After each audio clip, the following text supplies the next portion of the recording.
Opo. Kain tayo mga bata. Ay, gusto. Pinausap pa ako ng bata gusto. Oh,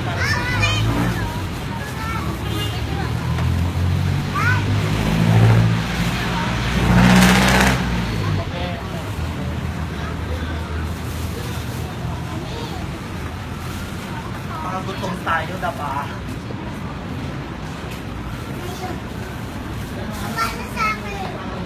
Ang drinks. O, bawal ako ng sito mag-fitness. Ayun na nga, meron ka na, diba? Anak sa dalawa, isa.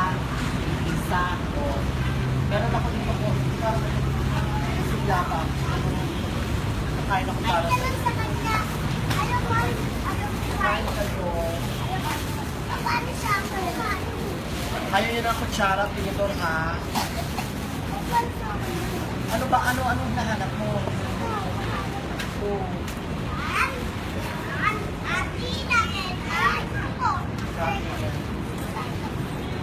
Pinagkabuhay sa Pilipinas. Kain kayo, pinabayaan kayo ng mga nanay nyo. Ikaw ate, huwag ka na mag-anak ha. Tama na yan.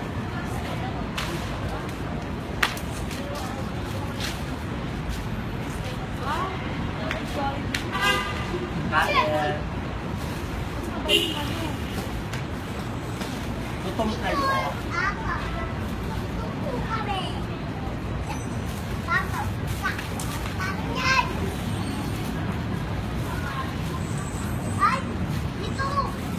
Huwag ka na magkutsara, makamay ka na. Hindi ka lang naman kumamay kutsara. Kamay. Magkutsara ka na.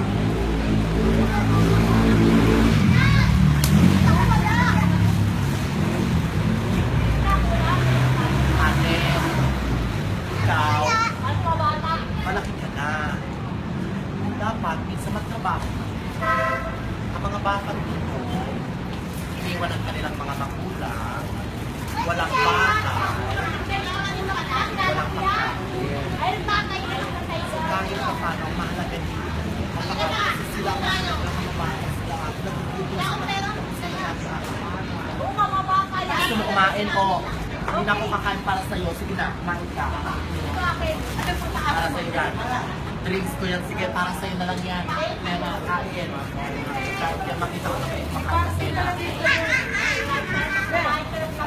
Problema, pa. Okay ka lang. Kumain ka na, biyaya sa iya. Kaya kayo. Sabaw.